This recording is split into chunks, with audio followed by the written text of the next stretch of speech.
So here we are with the second of the sessions here at the LeedsAzure user group vMeetup number 4.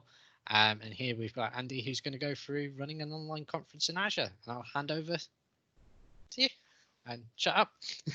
Yeah. So good evening, everyone, or happy time zone, depending on when you're watching the video on YouTube, I guess. I am very used to online broadcasting. So when it comes to things like this, as you can see, I've actually just ended up sharing my camera and my desktop as a desktop share within Teams. So complicated setups all round. So I'm here today, as Ryan just said, to talk about running online conferences and how I did that in Azure, or Azure, wherever you're from and whichever way you pronounce it. We'll go with the American Azure because, well, they're the boss a little bit. So so anyway, who am I? Who, what, and why we're doing what we're doing.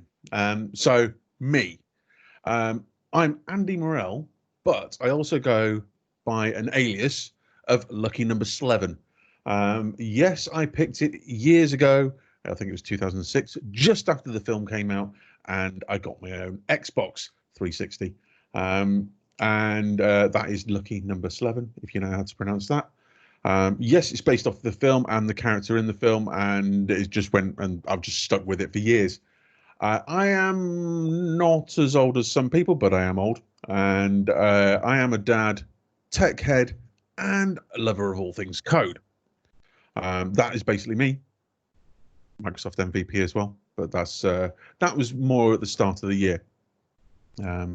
Still getting used to that, and seeing as though I missed the MVP summit because everything went wrong with 2020, and I missed Build because everything went wrong with 2020, and probably next year when the summit was meant to be, Microsoft, we're looking at like not until July next year when they're even going to think about in-person events.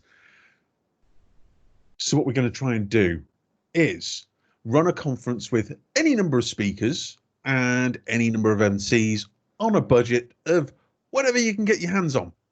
So there are a few of us on a small team on a broadcasting bit of software called Twitch. And if you haven't seen it, it's twitch.tv. And I've been broadcasting on there for 3.5 years, doing coding sessions and other things, playing a few games every now and again. But this year, we had an advantage where everyone in the team, I mean, we're live coders. We do this on a weekly or a regular schedule. And we all have these setups that are really nice, like microphones, like PCs, nice cameras, that can sort of help you do what you're meant to be doing. And we have the option of going, okay, let's put on a conference because everyone's been cancelled. We haven't been able to put in any paper requests into other events. So let's run our own. So we did. We planned it, I think the 9th of March, somebody said, let's run it. By the 6th of April, we had done the conference. And I'm talking numbers here. As a numbers game, our peak viewership was 15,000. The total number of minutes watched, considering this is a 17-hour conference, the total number of minutes watched was somewhere in the region of 3.2 million. So you're talking around about 6.5 years worth of time watched during that whole 17 hours, which is not too bad, with and an average viewership of about 3,000 for the whole day. So how did we do it? Well, the first go. This was the first go. There have been 3 conferences this year, not just for the live coders. We have run 2 live coder conferences, and I also helped set up Dev Around the Sun, which was a 24-hour conference run in May, I believe it was, or the very end of April. So the first go, I used my Azure credits to set up a compute VM and a few smaller compute VMs to run a broadcast. Now, these two smaller, the smaller VMs, I'll talk about those first.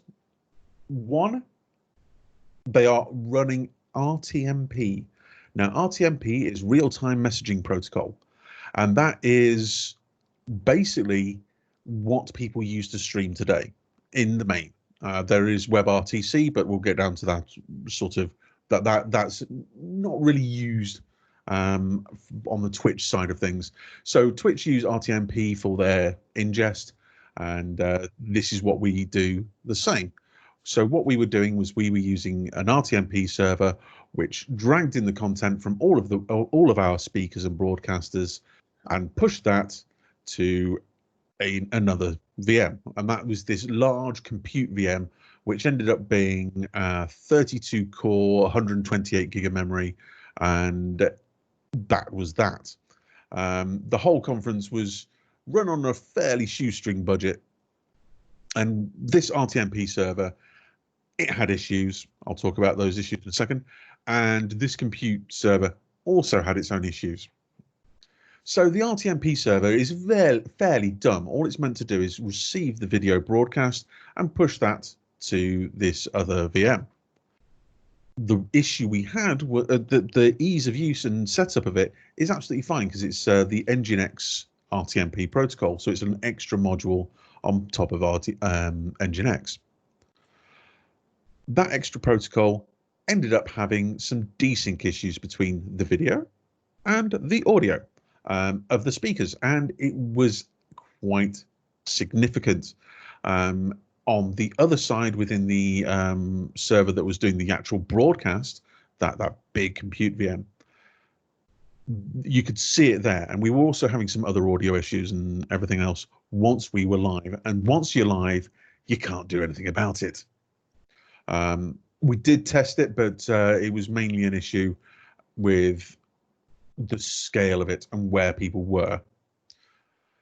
We only had one RTMP ingest and one broadcast server.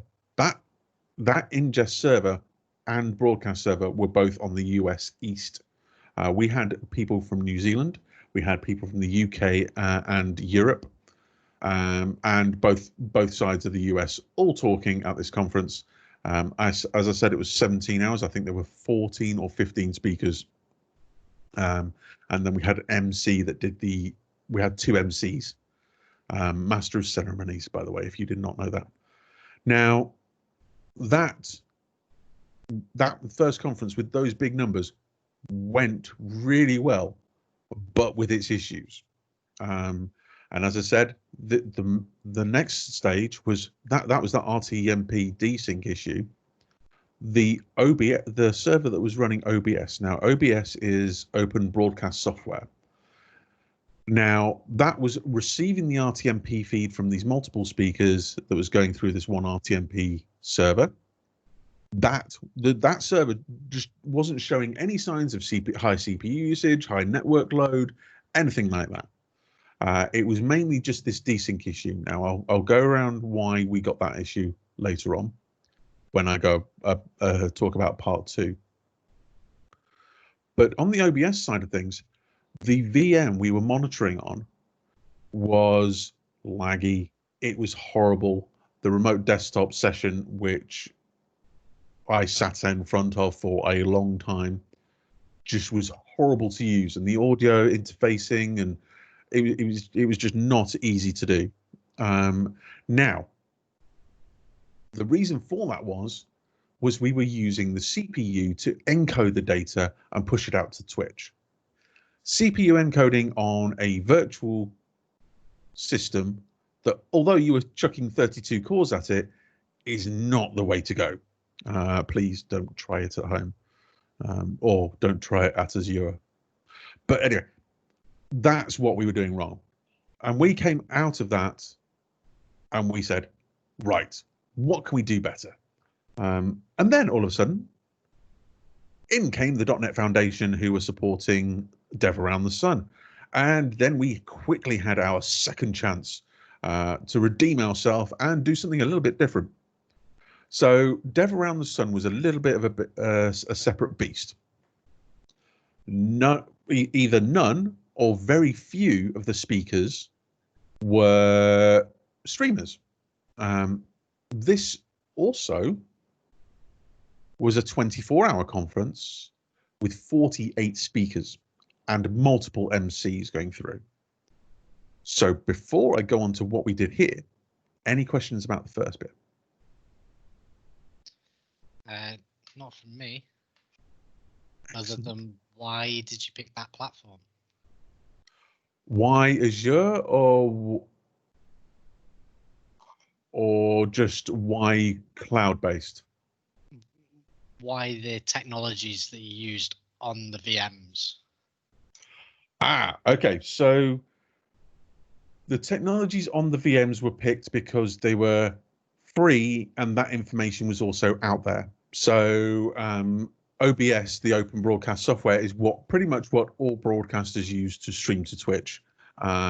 If they're not, it's a variation of, because one, it's free, two, it's open source, and there are other things.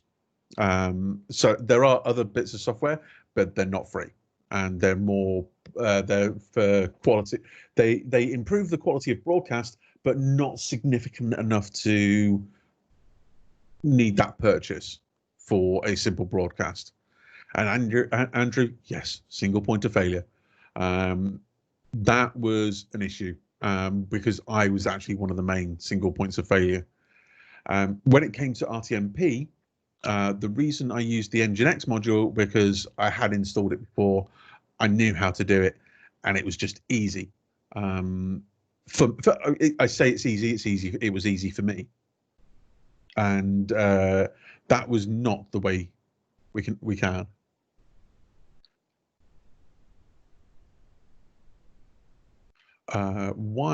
Why can't you use a backup option to upload the video audio streams? A backup option, what way? Sorry, hang on. As in pre-record the streams and then push those as a standalone. We could have done. However, we didn't set that up in the time we had. So as I said, with the first one, we only had a month. So we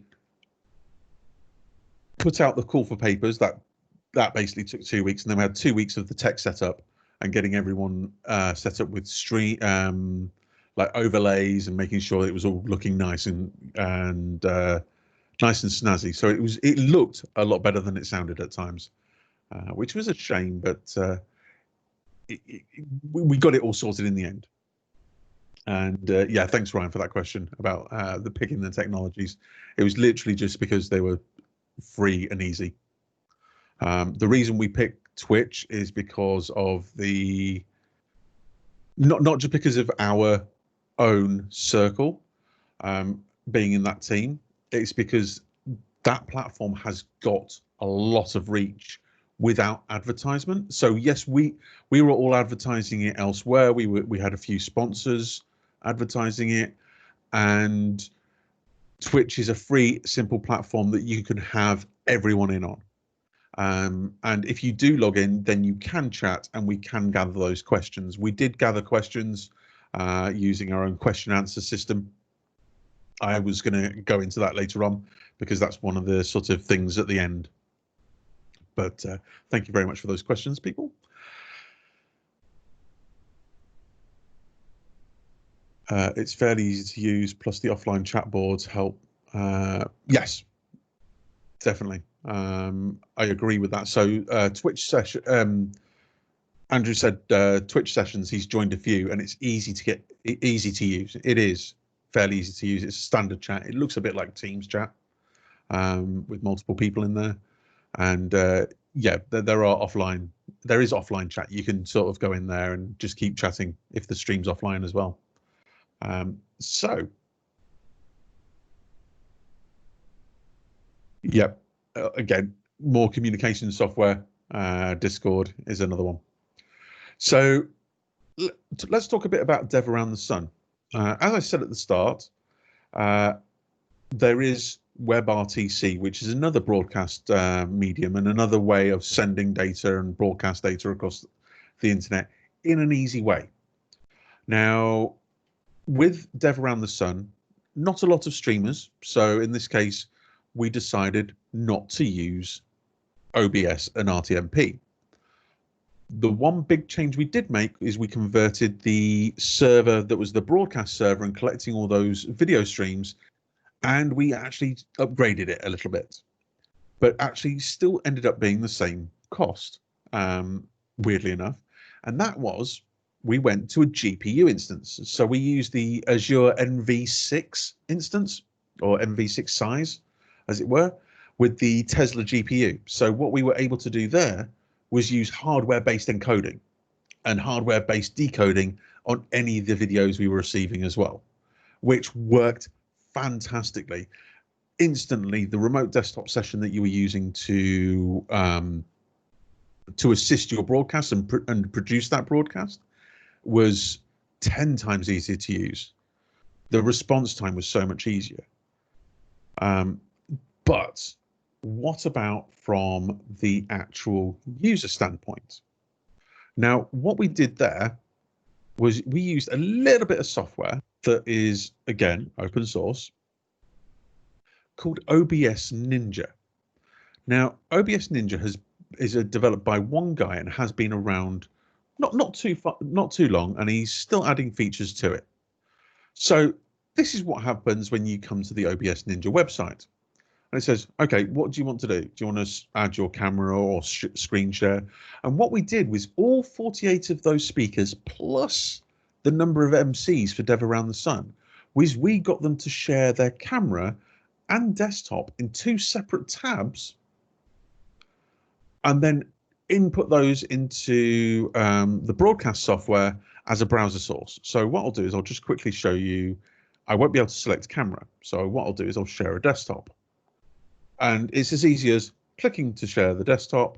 Which one do you want to share? Done. You can send an audio source. So here's me sharing this same desktop. So hence you've got the share inception going down that view there.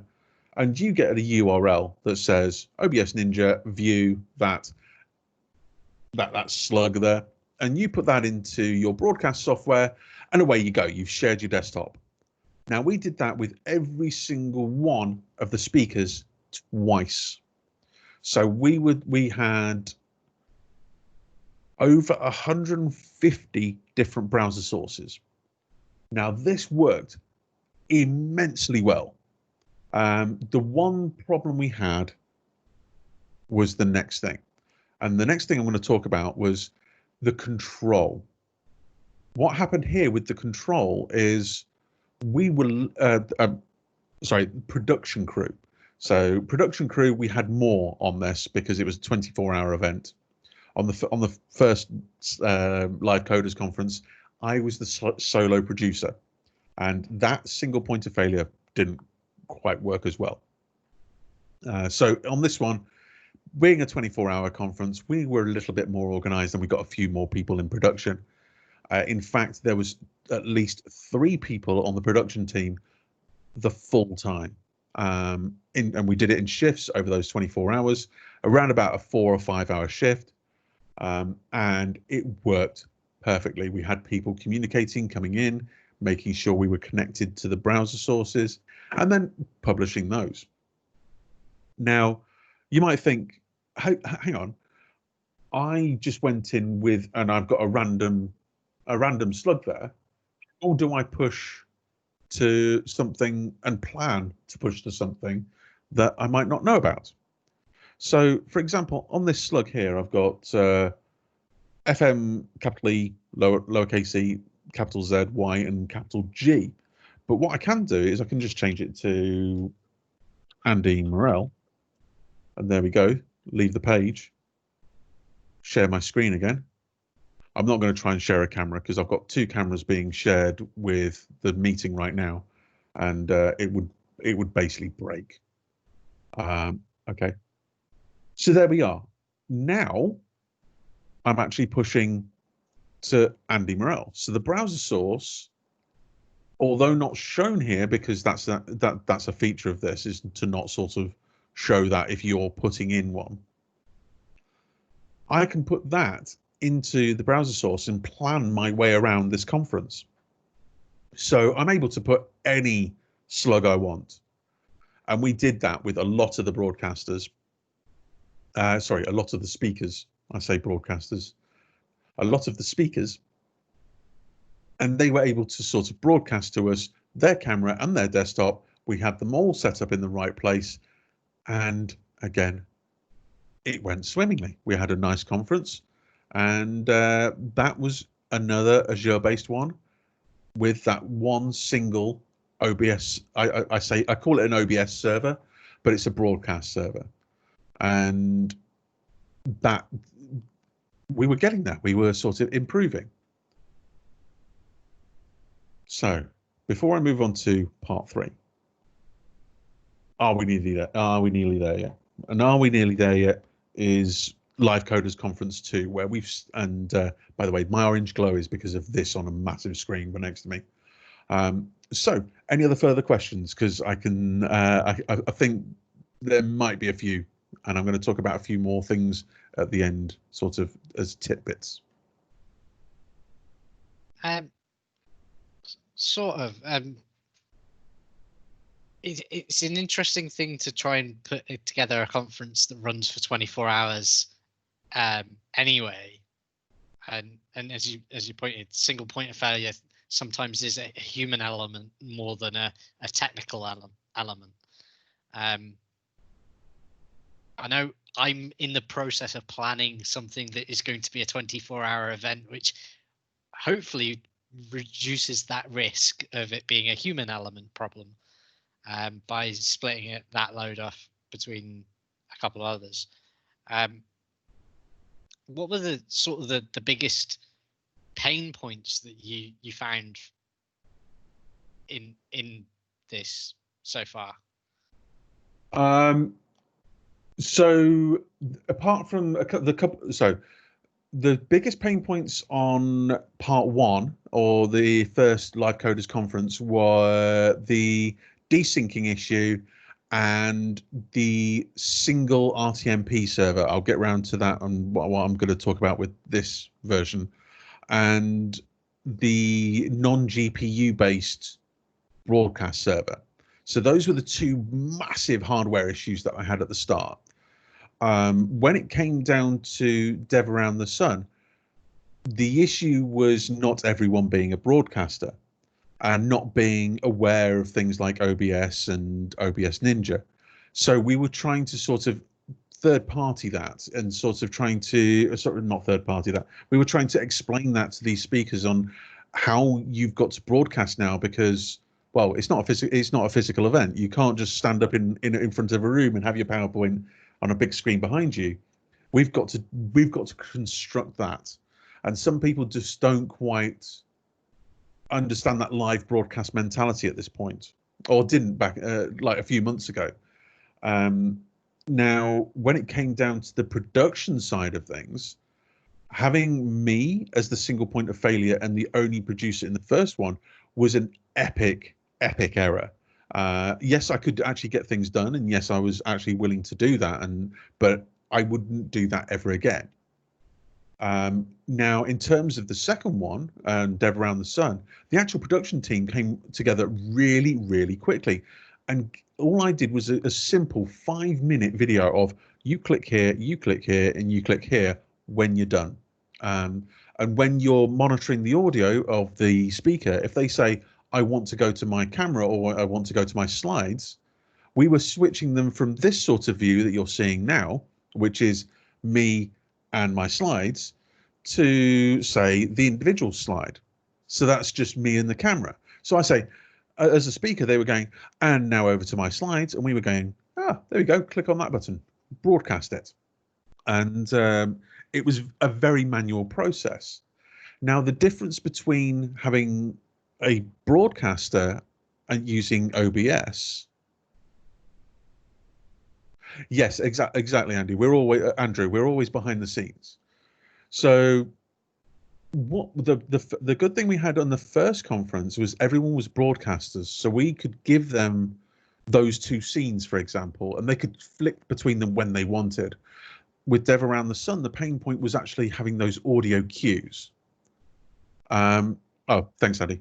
And we were talking about what we wanted to do in part 3 and the future with some of the things that we're going to do, like bits of software, bits of hardware and everything like that. So yeah, I think those were the two main pain points. Now, by the time we'd done 2 conferences, we were getting fairly confident, and we'd also started thinking about Live Coders Conference 2, which aired middle of June, start of June. I don't actually remember. I don't actually remember when it was. Sometime in June. June sometime. June sometime.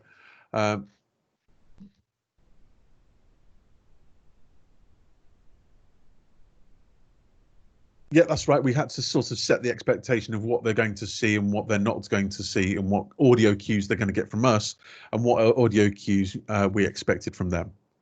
Completely correct. So, Live Coders Conference 2 was coming around, and we had to think about the RTMP situation again. The reason being because, again, I wanted this, and this was a me thing. I wanted to allow people to change those scenes themselves.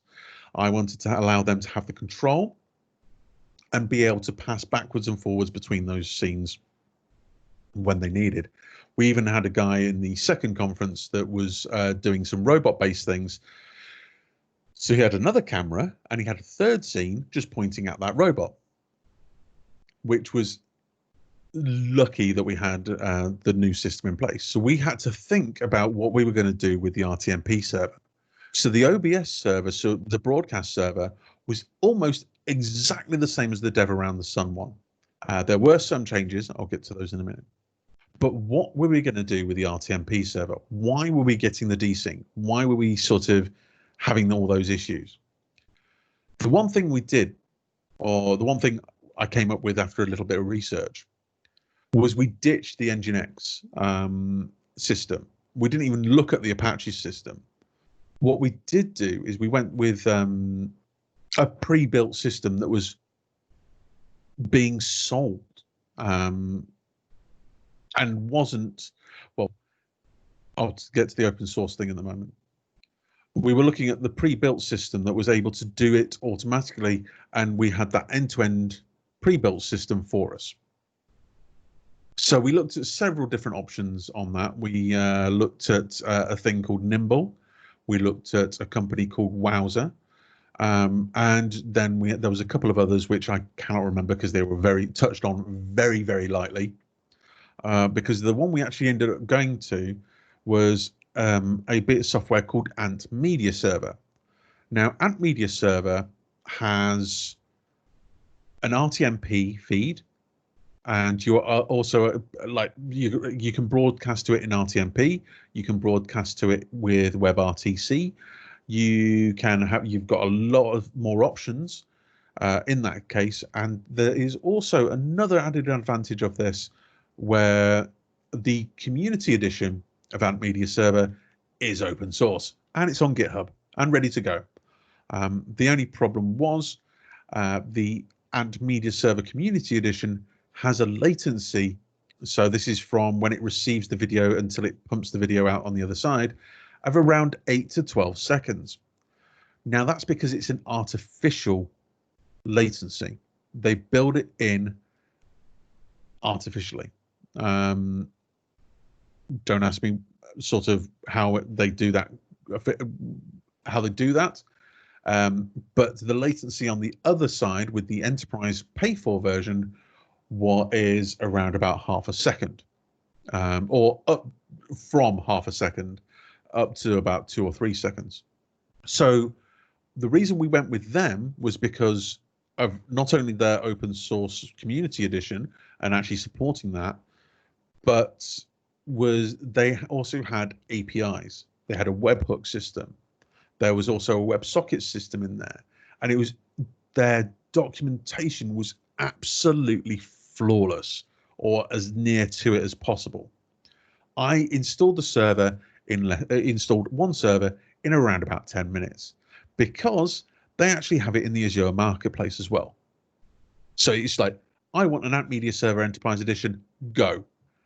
And it builds it and does it most of the stuff for you. There's a little bit of configuration on the old DNS and URLs and sort of stuff like that, but that's it. It's there ready for you.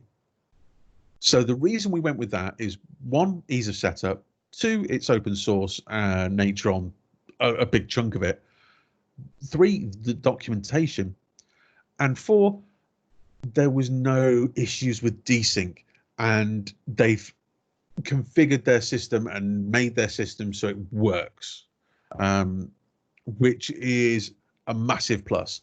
We didn't have the time, the money, the expertise to go into Nginx or any of the other modules for RTMP and fix that ourselves. We could have employed somebody else to do it, but that was a bit of an issue. It was just like, let's keep the budget low and keep it as easy as possible. The next thing we did with those Ant Media servers is we actually triplicated it. Now, what we did was we found out during the first conference that the further away the ingest for the video feed from a speaker was the issue, or was one of the issues to do with the latency. So we had one on the East Coast, one on the West Coast, and one in Europe for the second conference. We did not need one in New Zealand this time because we didn't have a New Zealand speaker or an Australian one. So we missed out that part of the world because our speakers were centered around the US and Europe. So with those triple RTMP servers and our OBS server, our broadcast server on the US East, everything went so much smoother. There was no latency, no lag. The broadcasters were able to do their own scenes, change their own scenes when they wanted to, have their own mic levels, control that. Now, what did we add to that? Well, the one thing is, I didn't mention this, is part of Azure is network peering. Now, because we had the European network, because we had the US East and US West networks, we wanted the US East is where the broadcast server was. Now, the reason we needed to network peer was we don't want to pay for actually getting the RTMP traffic from the US West or the European server across the US or across the Atlantic into the Eastern Azure network. So we network paired those up, and of course, because you're using it behind the scenes, no external traffic from Azure. So a little bit cheaper on the data.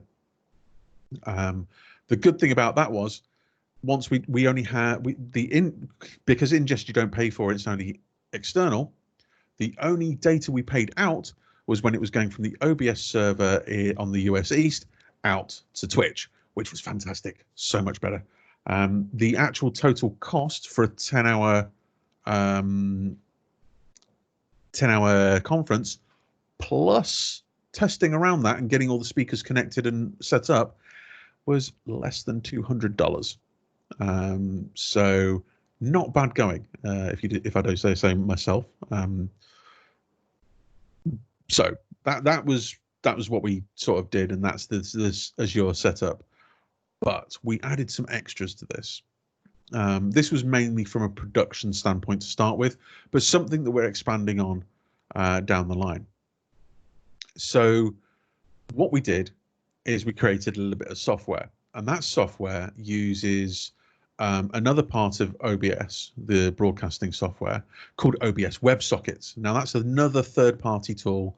Yes, it's open source again, And yes, again, free because it's on the open source side of things. You just install it into OBS. And what it does, it gives you the option of controlling OBS remotely.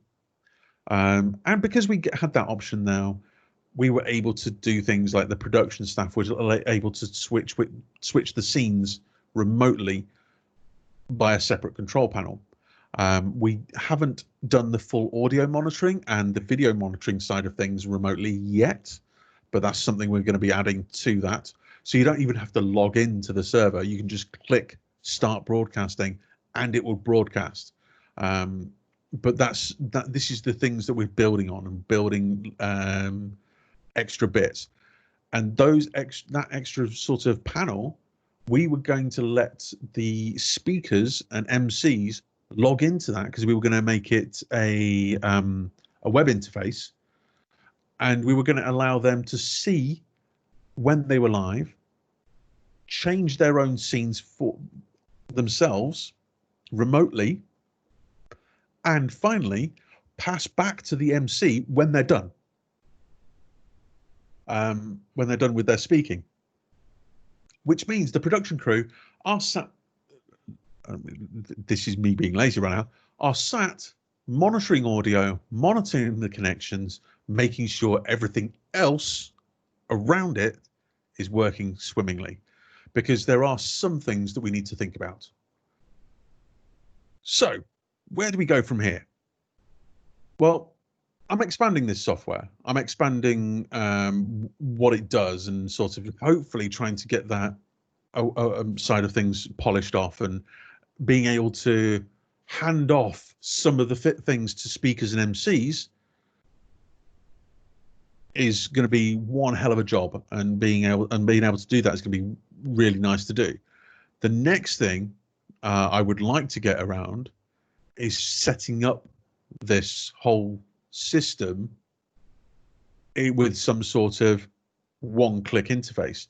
The issue you have is when you set up scenes on the other side within OBS, how you do that automatically, and there's a lot of exciting stuff you can do programmatically, but I haven't even had sort of the time to dig into that. And I think you can improve these systems so much and sort of keep rolling them, but then it's not all about just getting people.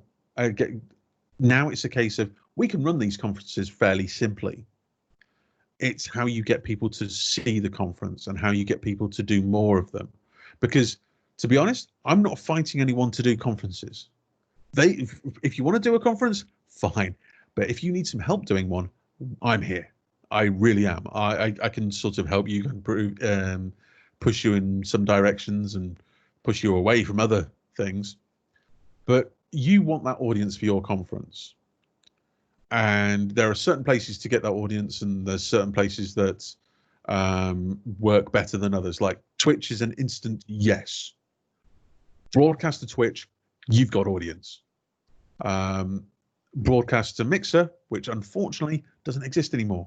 So it's one of those things where that would have been a platform that I would have steered away from because the audience wasn't there.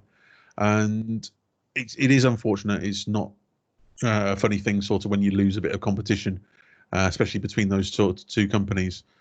But like pushing to YouTube, yes, you're going to get some audience, but YouTube is very much a recording platform, a recorded platform, where that's where people get their content. And Facebook, that's another one. LinkedIn now has its streaming service, which is very hard to get into. I haven't even got into that yet. So yeah, I think we're sort of, with that moving forward, you've got to sort of push the boundaries, and I'm sort of helping others do that. I haven't looked into it yet, Andrew, or Andy. It's something that I want to. Oh, well, I will look into it. Yes, you're very right. It does look very interesting, Microsoft TV. It's very, very, very new. It does depend what they do with it, and how they allow people to broadcast Yeah. It depends what they do with it. Like, so how do you broadcast to it? Who is allowed to broadcast to it? And what content are they expecting you to broadcast to it? If that makes sense. Is it just like, okay, here it is. It's here. Oh, yeah. There's the Microsoft TV, but there's also the Azure one, AWS one as well. Sorry, I'm talking about the competition here, but AWS have just done theirs, haven't they, and released that, and that's based on the Twitch technology. But these I think these things on cost have an interesting effect at the moment because I don't know any of the pricing. I don't know any of the. Are you allowed to charge tickets basically? And is it a way of basically monetizing conferences that are online? And if you do that, would you want to? Because there's a whole debate around charging for online conferences and if you should or shouldn't do it or make it voluntarily charged and stuff like that. But you can't charge the full price that you would do if it was a physical conference like Build, for example, or because no one would go, no one would attend an online conference that costs that much, if that makes sense.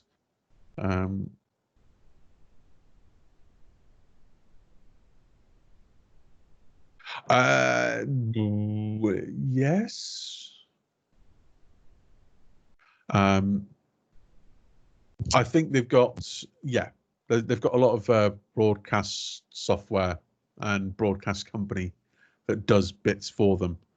But I know Jeff Fritz or C# Fritz, he ran the Visual Studio channel during Build for the 48 hours that it was live.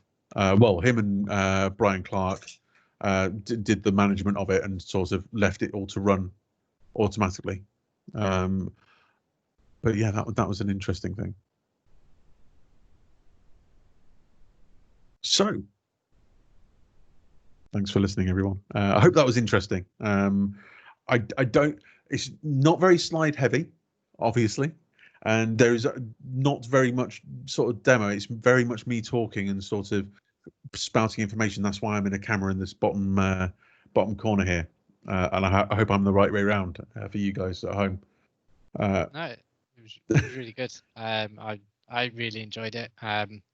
Certainly because of my experience with organizing conferences predominantly in person and events like this which are remote events as well.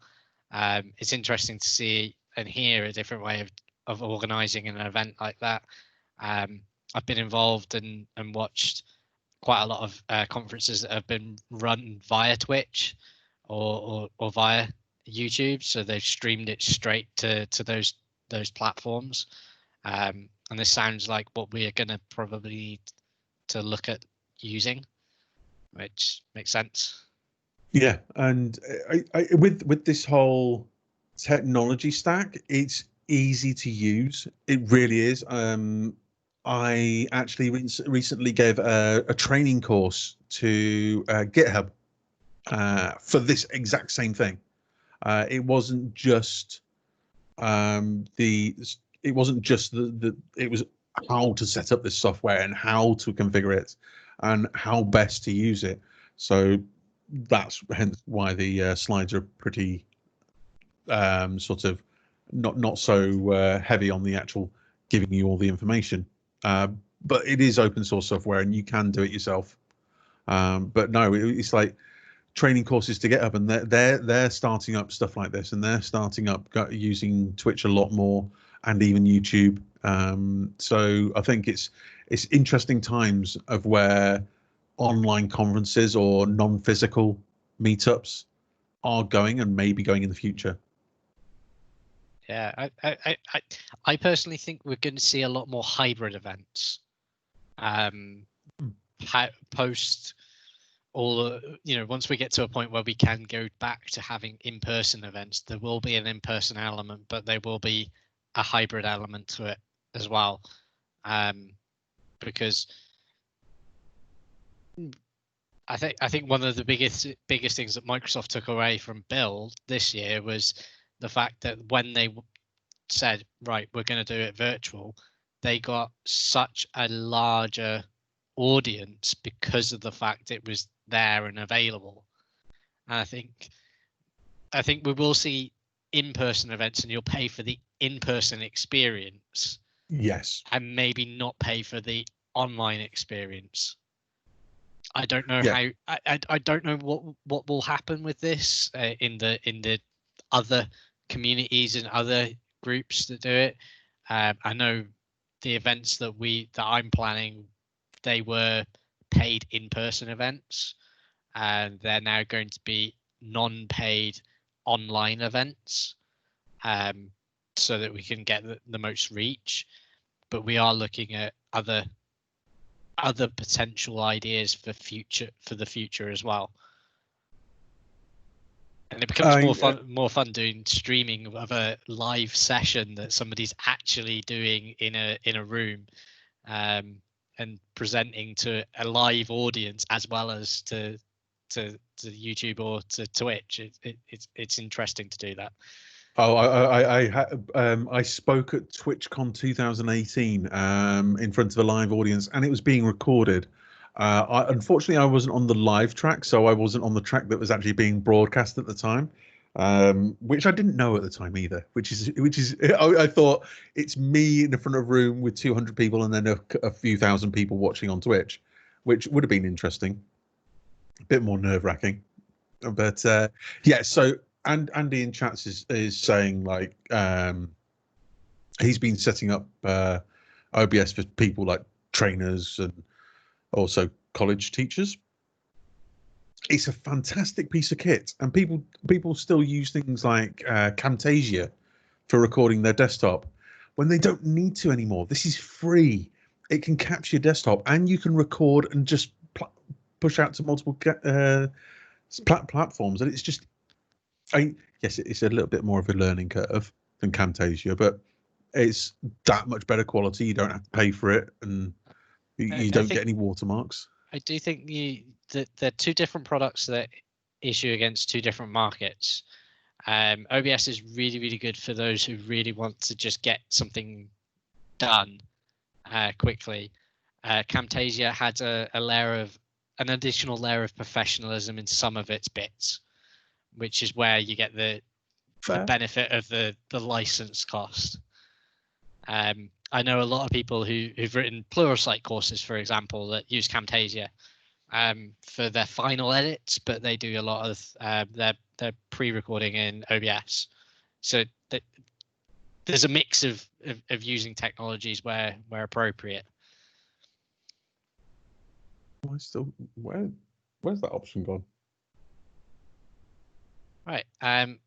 As we've come sort of to the end, and I think we've got all the questions done, I'll stop the recording now. And thank you again for presenting. That was really, really useful. Thanks very much.